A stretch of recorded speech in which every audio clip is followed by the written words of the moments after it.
Eu acho que aqui, se a gente for simbolizar isso, assim, a tradição judaica, ela olhava a depressão, como eu tinha dito, como vários estágios. Na verdade, a depressão é uma sensação de exílio, né? Assim como você tem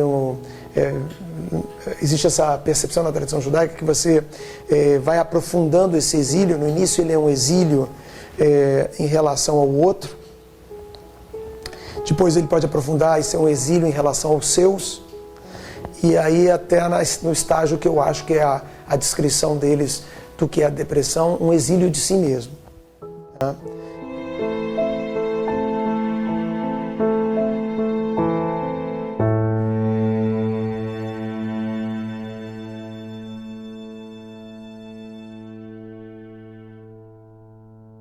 Então, esse afastamento, essa separação entre eu e o mundo, né, que às vezes começa nesse lugar de distanciamento do outro mesmo, né, do significado que o outro tem, que eu acho que a comunidade sempre favoreceu isso, né, é uma tentativa de estabelecer quase que para o ser humano um sentido quase que de espécie, de grupamento, né? E então, quando você se afasta do outro, né?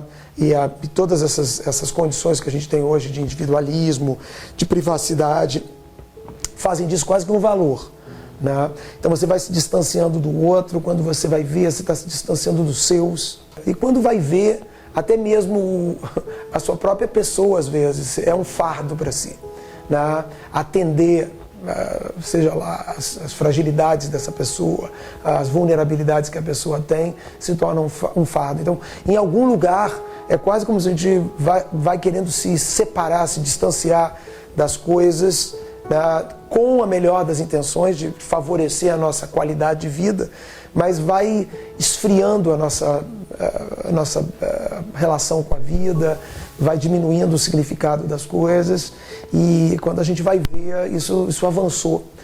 Quando a nossa vida vai se construindo, às vezes, num lugar muito protegido, assim como eu descrevi uma proteção no meio social, uma proteção psíquica, onde você vai tentando evitar a crítica, evitar o olhar do outro, você mesmo se torna, no começo é o outro longe, é o outro família, mas de repente é a sua própria crítica, é você que não permite você viver, é você que é um indivíduo que oprime, literalmente oprime e não permite o que o livro chamava as imoralidades. Por imoralidade eu não estou propondo aqui nada fora, digamos assim, não estou propondo nada ilícito, estou mencionando justamente isso, como cada um de nós, nesse processo de viver e se proteger, se resguardar, como cada um de nós cria uma moralidade, né? Que é um território onde as coisas, aqui funciona bem, aqui posso andar, aqui é certo, aqui é ok, né? Se você tornar esse espaço muito estreito, você vai viver nesse lugar, exilado nesse lugar tão pequeno, constantemente olhando a vida, percebendo que a vida é muito maior.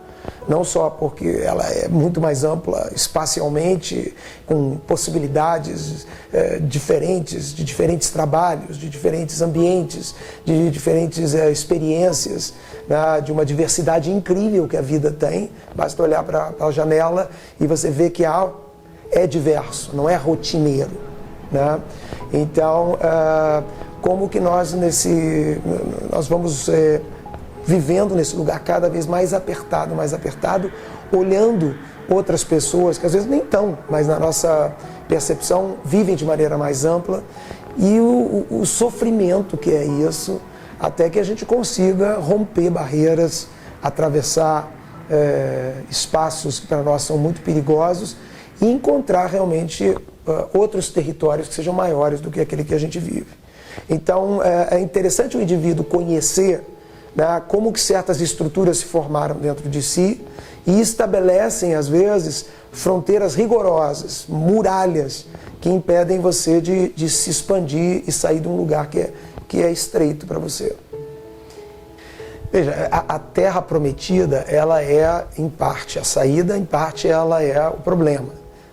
Porque são esses sonhos, essas expectativas, Veja que muitas vezes até a compreensão disso, né, eu acho que é equivocada. Exatamente um símbolo de movimento, de transformação, de conquista, nessa terra prometida, ela não é um lugar confortável, ela é um lugar estabelecido. Você vê o texto bíblico, que é uma metáfora dessa busca da terra prometida, nem no texto bíblico que é, digamos assim, canonizado pela tradição judaica como a história da caminhada, né? seja desde a figura de Abraão, que sonha com essa terra prometida, até a figura de Moisés, que executa, digamos assim, essa caminhada nacional em direção a essa terra prometida. O texto da cânone da tradição judaica, ele termina antes da entrada nessa terra, né?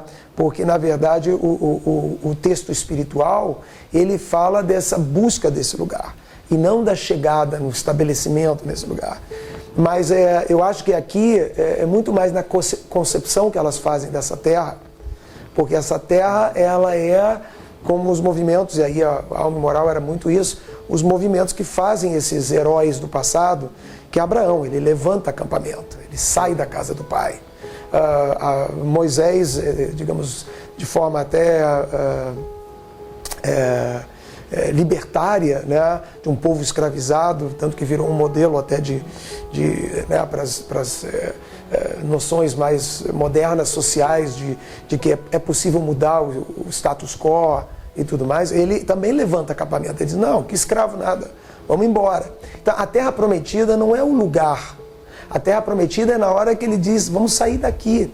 É esse processo em que o ser humano, ele contém em si, né? Ele não perde a pista, a direção desse lugar evolutivo de si mesmo, né? E quando você perde, a minha impressão é que isso tem muitas conexões com o tal sentimento de depressão. Também mencionar um outro fator que eu acho muito importante, que é uma expansão do tempo de vida do ser humano, né? Essa expansão, ela demanda que o ser humano seja um grande promotor de significado na sua vida, e a maneira pela qual a nossa sociedade nossa civilização é estruturada, muitas vezes muito voltada para a questão material, de sucesso e tudo mais, e as pessoas às vezes não têm uma estruturação capaz de recolocar novos objetivos, perceber novos significados. Então, essa é uma questão do ser humano e da nossa consciência, né, que a gente sempre vai ter que produzir algum elemento de significado para a nossa existência.